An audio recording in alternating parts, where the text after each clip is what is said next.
Hi everybody and welcome to the Anfield Eye. My name is Mal and I am going to confess Liverpool will not win the Premier League this year, and the reason for this is quite simple. I will explain. Hold on to your horses because what I'm going to say is going to make sense.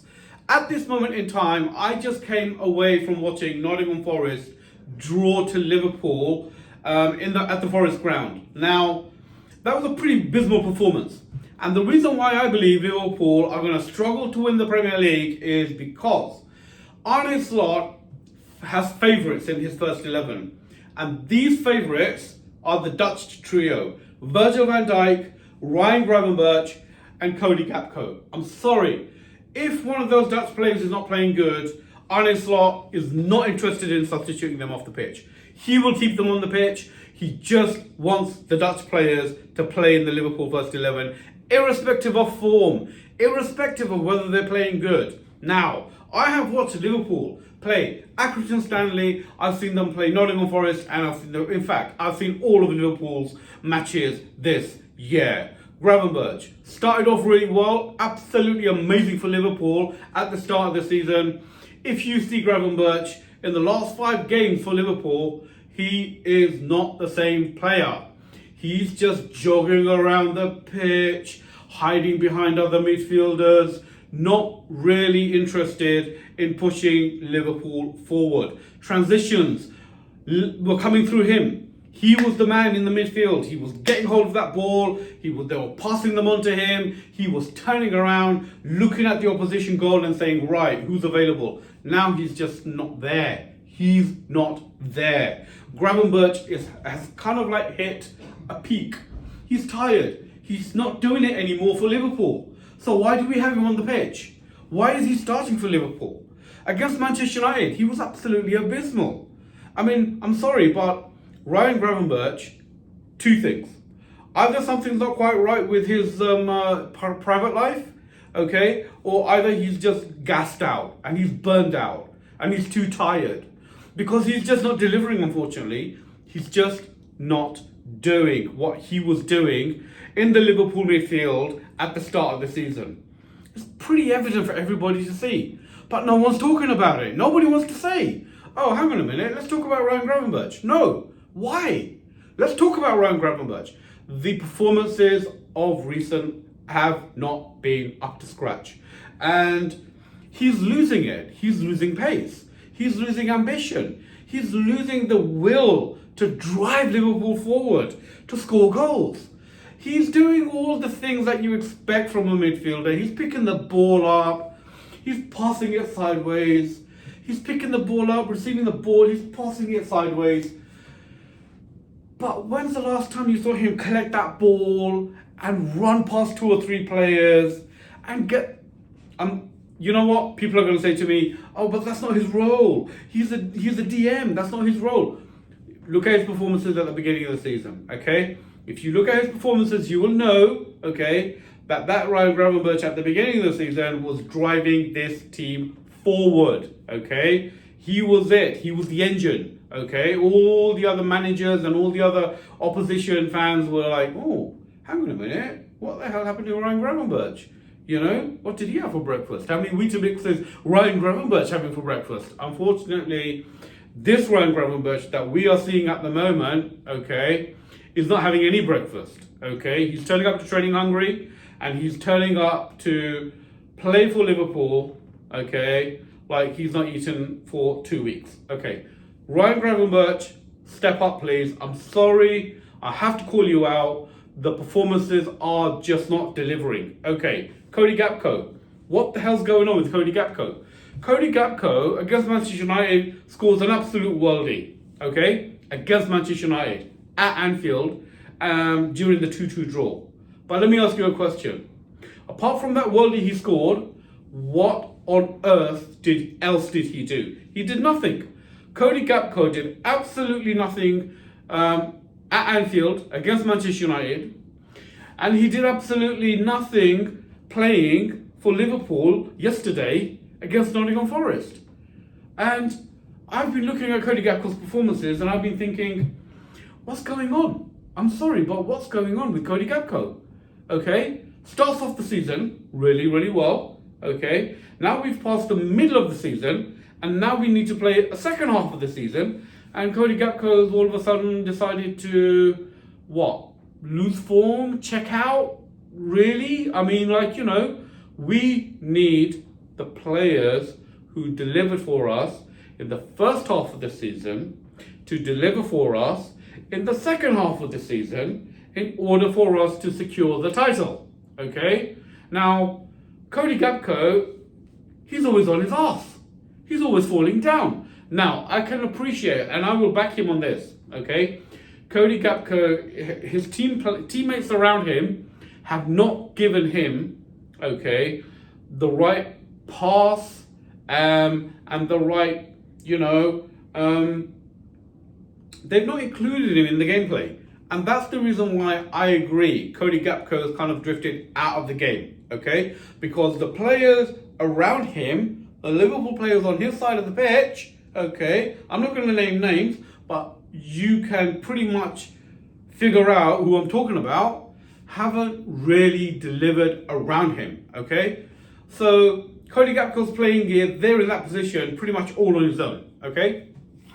But in my opinion, we have to look at his performances. And we can't just automatically put Cody Gakpo in the first 11 team, okay, to start and play 90 minutes if he's not delivering.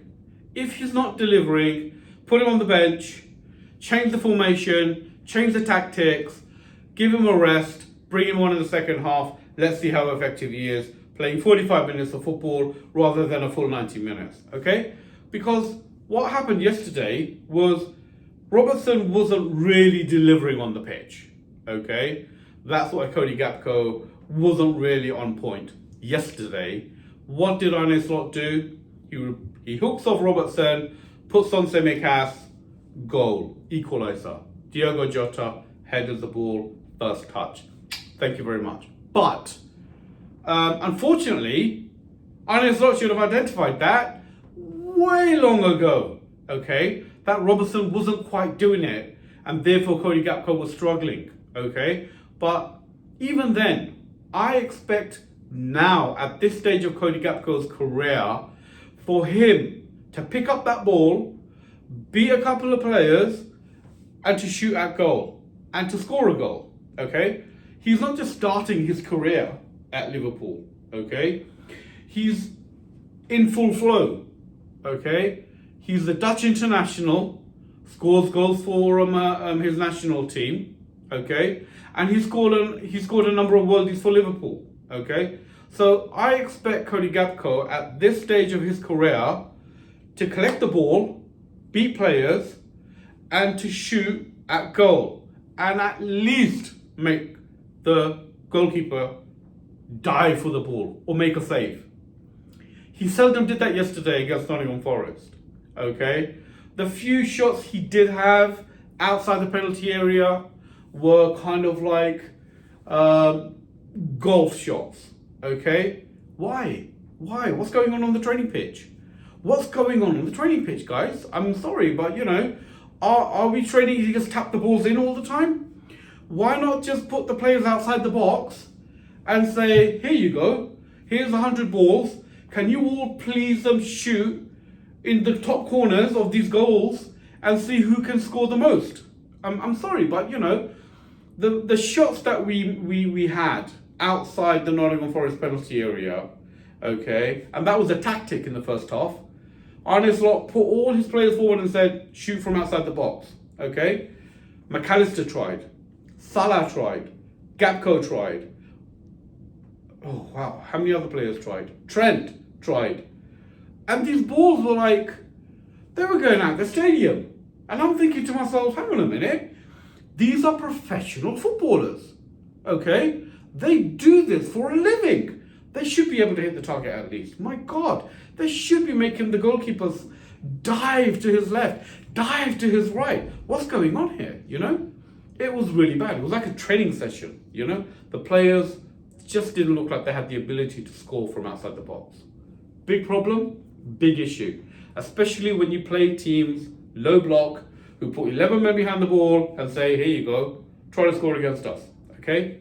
Come on. We need to see more of these long-range shots in training. Okay? And long-range shots are really, really bad. Virgil van Dijk, third Dutch player.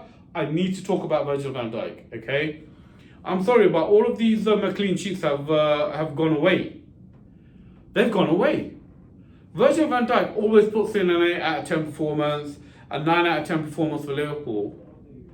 But that's on top of Liverpool conceding. We concede goals now.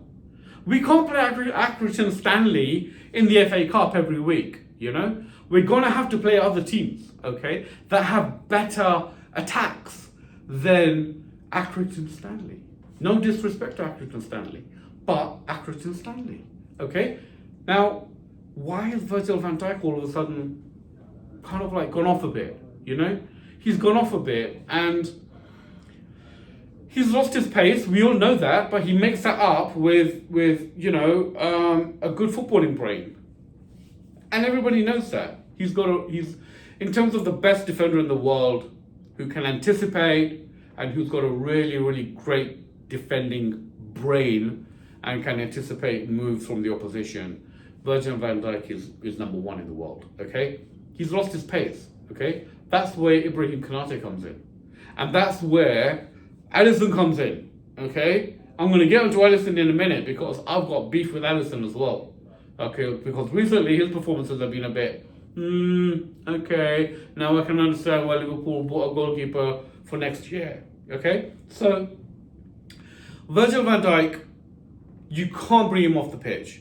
He is in that starting 11. He's going to play for Liverpool irrespective, okay? Virgil van Dijk will play. Right, that's fine. I don't want him to be substituted. Leave him on the pitch because he's always going to deliver a 7 out of 10, an 8 out of 10, and a 9 out of 10. That's fine. But this Dutch favoritism I'm seeing from our Dutch coach, Arne Slot, for Cody Gakpo and Ryan Gravenberch, who are not delivering and they are not performing for now for this Liverpool team, okay? I need to see some substitutions that matter, that benefit the team, okay? We can't have Cody Gakpo being sent onto that pitch and being told, dude, irrespective of whether you play good, whether you play bad, whether you play absolutely shit, okay, you're not coming off, okay? And the same with Gravenberch.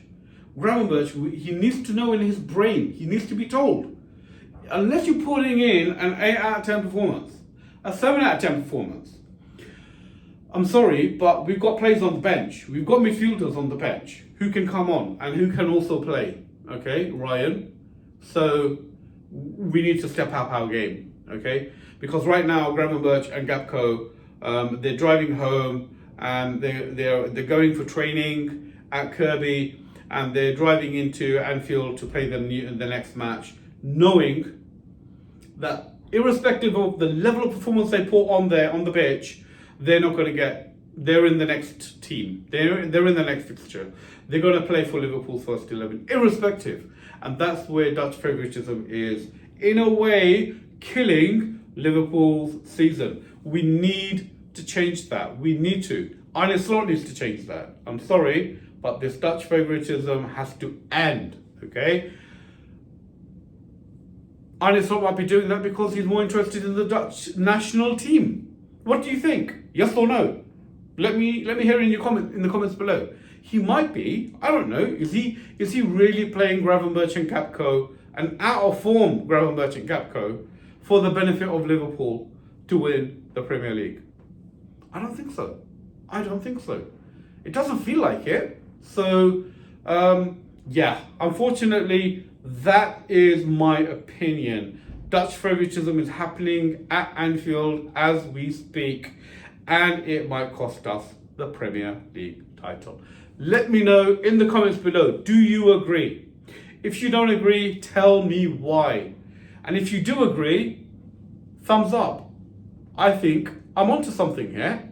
So, yeah, okay. Let's see if Gravenberch and Gakpo can prove me wrong and can start putting in some really good performances for Liverpool. Because when they play bad, We play bad, and that's what's hurting me. Unfortunately, that's what's hurting me. Our Dutch trio, when they play good, when they're on form, we are going to win the Premier League. Thanks for now. See you in the next video.